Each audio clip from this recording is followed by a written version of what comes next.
మనలో చాలా మందికి ఎలక్షన్స్ గురించి ఒక ఓటర్కి తెలియాల్సిన చిన్న చిన్న విషయాలపై కూడా సరైన అవగాహన లేదు. ఈ రోజు మనం ఈ వీడియోలో ఒక ఎలిజిబుల్ ఓటర్కి తెలియాల్సిన బేసిక్ ఎలక్షన్ థింగ్స్ గురించి మాట్లాడుకుందాం. అంటే మన దేశంలో ఎలక్షన్ ప్రాసెస్ ఏంటి, లోక్సభ మరియు రాజ్యసభ మధ్య తేడా ఏంటి, వీటికి ఎలక్షన్ ప్రాసెస్ ఎలా ఉంటుంది అనే విషయాలు తెలుసుకుందాం. So let's get started. Election process మనం తెలుసుకునే ముందు మన గవర్నమెంట్ స్ట్రక్చర్ గురించి తెలుసుకోవడం చాలా ముఖ్యం. మన భారత రాజ్యాంగం ఫెడరల్ సిస్టమ్ను ఫాలో అవుతుంది. ఫెడరల్ సిస్టమ్ ప్రకారం మన దేశంలో 2 గవర్నమెంట్స్ ఉంటాయి. అవి సెంట్రల్ గవర్నమెంట్ మరియు స్టేట్ గవర్నమెంట్, రాష్ట్ర ప్రభుత్వాలు. సెంట్రల్ గవర్నమెంట్ గురించి ముందు మాట్లాడుకుందాం. ఇండియన్ పార్లమెంట్ అనేది 2 హౌసెస్తో కూడుకున్నది. రాజ్యసభ అప్పర్ హౌస్ మరియు లోక్సభ లోవర్ హౌస్. పార్లమెంట్ ఈ 2 హౌసెస్ ద్వారా లా లేదా చట్టాన్ని చేస్తూ ఉంటుంది. పార్లమెంట్లో ఏ లా అయినా పాస్ అయితే అది రాష్ట్రపతి దగ్గరికి వెరిఫికేషన్ కోసం వెళ్లిన తర్వాత భారతదేశం మొత్తం అమలవుతుంది. రాజ్యాంగం ప్రకారం రాజ్యసభలో మాక్సిమం 250 మెంబర్స్ అంటే 250 మంది ఎంపీస్ ఉండొచ్చు. కరెంట్ లా అండ్ ప్రొవిజన్స్ తర్వాత ప్రస్తుతం ఇప్పుడు రాజ్యసభలో 245 మంది ఎంపీస్ ఉన్నారు. అదే లోక్సభలో మాక్సిమం 552 మంది ఉండొచ్చు. అయితే ప్రస్తుతం ఇప్పుడు లోక్సభలో 545 సీట్స్ ఉన్నాయి. సో వీళ్ళందరూ ఢిల్లీలో ఉన్న పార్లమెంట్లో జరిగే మీటింగ్స్లో చట్టానికి సంబంధించిన చర్చల్లో పాల్గొంటూ ఉంటారు. ఈ మీటింగ్స్ రాష్ట్రపతి కంట్రోల్లో జరుగుతూ ఉంటాయి. రాష్ట్రపతి దగ్గర మీటింగ్స్ నిర్వహించడానికి లేదా రద్దు చేయడానికి అధికారం ఉంటుంది. సో ఇప్పటి వరకు అసలు పార్లమెంట్ అంటే ఏంటో తెలుసుకున్నాం. అయితే ఇప్పుడు ఈ పార్లమెంట్ మెంబర్స్ని ఎలా ఎన్నుకుంటారో చూద్దాం. మనం ఈ మధ్య వింటూనే ఉన్నాం లోక్సభ ఎన్నికలు అని. సో లోక్సభ ఎన్నికలు ఎలా జరుగుతాయి, రాజ్యసభ ఎన్నికలు ఎలా జరుగుతాయి, రెండిటికి మధ్య తేడా ఏంటో తెలుసుకుందాం. Types of elections in India. సాధారణంగా మన దేశంలో 3 రకాల ఎలక్షన్స్ జరుగుతూ ఉంటాయి. అవి జనరల్ ఎలక్షన్స్ అంటే లోక్సభ ఎన్నికలు, రాజ్యసభ ఎలక్షన్స్ మరియు state assembly elections. Lok Sabha elections గురించి మాట్లాడుకుంటే ఎలక్షన్స్ ప్రతి 5 సంవత్సరాలకు ఒకసారి జరుగుతూ ఉంటుంది.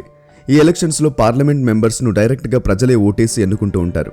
మనం ముందే మాట్లాడుకున్నట్టుగా ఈ ఎలక్షన్స్ 545 సీట్ల కోసం జరుగుతూ ఉంటుంది.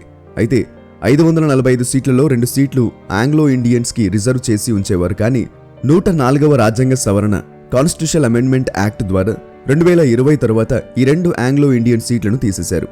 అసలు ఈ ఆంగ్లో ఇండియన్స్ ఎవరు అంటే బ్రిటిష్ వారు ఇండియాలో ఉంటున్నప్పుడు వారికి మరియు భారతీయులకు పుట్టిన సంతానమే ఈ ఆంగ్లో ఇండియన్స్.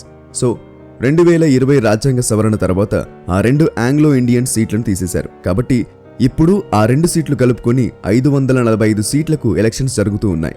ఈ సీట్లను ప్రతి రాష్ట్రంలో ఉన్న జనాభా ఆధారంగా డివైడ్ చేశారు. అంటే ఏ రాష్ట్రంలో ఎక్కువ జనాభా ఉంటుందో ఆ రాష్ట్రంలో ఎక్కువ ఎంపీ సీట్లు ఉంటాయి. ఉదాహరణకు మన భారతదేశంలో అత్యంత జనాభా కలిగిన రాష్ట్రం ఉత్తరప్రదేశ్. కాబట్టి అత్యధిక ఎంపీ సీట్లు కలిగిన రాష్ట్రం కూడా ఉత్తరప్రదేశే. ఉత్తరప్రదేశ్కు దాదాపుగా 80 ఎంపీ సీట్లు ఉన్నాయి. ఈ సీట్ల ఆధారంగా ప్రతి పార్టీ తమ అభ్యర్థులను ఆయా ప్రాంతాలలో ఎలక్షన్ల బరిలో నిలబెడుతూ ఉంటాయి. ఓటింగ్ల తర్వాత ఏ పార్టీకైతే 50% కంటే ఎక్కువ సీట్లు వస్తాయో ఆ పార్టీ గెలుస్తుంది. అంటే ఒక పార్టీ గెలవడానికి 545 సీట్లలో 50% కంటే ఎక్కువ రావాలి. అంటే కనీసం 272 సీట్లు గెలవాల్సి ఉంటుంది. ఇక గెలిచిన పార్టీ యొక్క అధ్యక్షుడు ప్రైమ్ మినిస్టర్ అవుతాడు. రాజ్యసభ ఎలక్షన్స్. ఇప్పుడు రాజ్యసభ ఎలక్షన్ ప్రాసెస్ ఏంటో తెలుసుకుందాం. రాజ్యసభ ఎలక్షన్ ప్రాసెస్ అనేది లోక్సభ ఎలక్షన్ ప్రాసెస్కి పూర్తిగా డిఫరెంట్గా ఉంటుంది. లోక్సభ ఎలక్షన్స్లో ప్రజలు డైరెక్ట్గా నాయకులను ఎన్నుకుంటారు. కానీ రాజ్యసభ ఎలక్షన్స్లో ప్రజలు డైరెక్ట్గా కాకుండా ఇండైరెక్ట్గా నాయకులను ఎన్నుకోవడం జరుగుతుంది. అదెలాగో చూద్దాం. స్టేట్ ఎలక్షన్స్లో లేదా రాష్ట్ర ఎలక్షన్స్లో మనం ఓటేసి గెలిపించిన ఎమ్మెల్యేలు ఈ రాజ్యసభ ఎంపీలను ఓటేసి ఎన్నుకుంటూ ఉంటారు.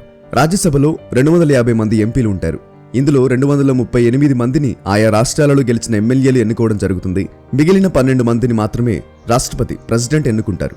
అందుకు అభ్యర్థులకు art, science, literature, social service పైన మంచి పట్టుండాలి. 2012లో జరిగిన రాజ్యసభ ఎలక్షన్స్లో క్రికెటర్ సచిన్ టెండూల్కర్ అలాగే సినిమా యాక్టర్స్ రేఖా గార్లను ఈ ప్రాసెస్ ద్వారా ఎన్నుకోవడం జరిగింది. ఈ రాజ్యసభ సభ్యుల సంఖ్య కూడా ఫిక్స్డ్గానే ఉంటుంది. ఏ రాష్ట్రంలో ఎక్కువ జనాభా ఉంటుందో ఆ రాష్ట్రం నుండి ఎక్కువ మంది రాజ్యసభ ఎంపీలు వస్తారు. ప్రతి రాజ్యసభ సభ్యుడు 6 సంవత్సరాల పాటు తన పదవిలో ఉంటారు. మరియు ప్రతి 2 సంవత్సరాలకు మొత్తం సభ్యులలో 3వ వంతు సభ్యుల ఎలక్షన్స్ జరుగుతూ ఉంటాయి. రాజ్యసభకు ఎంపీలను ఎన్నుకునే వివిధ పార్టీలకు చెందిన ఎమ్మెల్యేలు సింగిల్ ట్రాన్స్ఫరబుల్ ఓట్ సిస్టమ్ను ఉపయోగించి ఎన్నుకుంటారు. ఈ ఎస్టీవీ సిస్టమ్ అనేది కొంచెం కాంప్లికేటెడ్గా ఉంటుంది. కాబట్టి దాని గురించి ఈ వీడియోలో చెప్తే ఈ వీడియో లెంత్ చాలా పెద్దదైపోతుంది. కాబట్టి ఇంకెప్పుడైనా ఈ సిస్టమ్ గురించి మాట్లాడుకుందాం. ఇక చివరిగా 3వ రకమైన ఎలక్షన్ స్టేట్ అసెంబ్లీ ఎలక్షన్. ఈ స్టేట్ అసెంబ్లీ ఎన్నికలు అనేవి ప్రతి రాష్ట్రంలో జరుగుతూ ఉంటాయి. ఇందులో రాష్ట్రంలో ఉంటున్న ప్రతి పౌరుడు తమకు నచ్చిన వ్యక్తికి ఓటేసి అతన్ని ఎమ్మెల్యేగా గెలిపించుకోవచ్చు. ఇక ఏ పార్టీలో ఎక్కువ మంది ఎమ్మెల్యేలు గెలుస్తారో ఆ పార్టీ రాష్ట్రంలో ప్రభుత్వాన్ని ఏర్పాటు చేస్తుంది. ఇక ఆ పార్టీకి చెందిన అధ్యక్షుడు సీఎం అవుతాడు. ఉదాహరణకు రీసెంట్గా జరిగిన తెలంగాణ స్టేట్ అసెంబ్లీ ఎన్నికలు. ఈ ఎన్నికల్లో కాంగ్రెస్ పార్టీ ఎమ్మెల్యేలు ఎక్కువ మంది గెలవడంతో బీఆర్ఎస్ ఓడిపోయి కాంగ్రెస్ ప్రభుత్వం వచ్చింది. దాని అధ్యక్షుడు రేవంత్ రెడ్డి ఇప్పుడు తెలంగాణ సీఎంగా ఉండటం మనం చూడొచ్చు. ఈ స్టేట్ అసెంబ్లీ ఎన్నికలు కూడా లోక్సభ ఎలక్షన్స్ లాగానే ప్రతి 5 సంవత్సరాలకు ఒకసారి జరుగుతూ ఉంటాయి. కానీ ఒకటే తేడా, అదేంటంటే ఈ స్టేట్ అసెంబ్లీ ఎలక్షన్స్ అన్ని రాష్ట్రాలలో ఒకేసారి కాకుండా డిఫరెంట్ స్టేట్స్కి డిఫరెంట్ టైమ్స్లో జరుగుతూ ఉంటాయి. బెస్ట్ ఎగ్జాంపుల్ రీసెంట్గా జరిగిన తెలంగాణ అసెంబ్లీ ఎలక్షన్స్. ఈ ఎలక్షన్స్లో కూడా 50% కంటే ఎక్కువ సీట్లు గెలుచుకున్న పార్టీ గెలుస్తుంది, ప్రభుత్వాన్ని ఏర్పాటు చేస్తుంది. ఇక్కడ మీకు ఒక డౌట్ రావచ్చు, ఏ పార్టీకి కూడా 50% కంటే ఎక్కువ ఓట్లు రాకపోతే అప్పుడేం జరుగుతుంది అని. ఉదాహరణకు 2013లో జరిగిన ఢిల్లీ అసెంబ్లీ ఎన్నికలు. అందులో మొత్తం 70 సీట్లకు ఎన్నికలు జరిగాయి. అయితే ఆ ఎన్నికల్లో బీజేపీకి 31 సీట్లు, ఆమ్ ఆద్మీ పార్టీకి 28 మరియు కాంగ్రెస్కు 8 సీట్లు వచ్చాయి. ఏ పార్టీ కూడా 50% అంటే 35 సీట్ల కంటే ఎక్కువ గెలుచుకోలేకపోయాయి. సో ఇలాంటి పరిస్థితుల్లో ఈ పార్టీలకు ఇతర పార్టీలతో కలిసి కూటమి ఏర్పాటు చేసుకునే అవకాశం ఉంటుంది.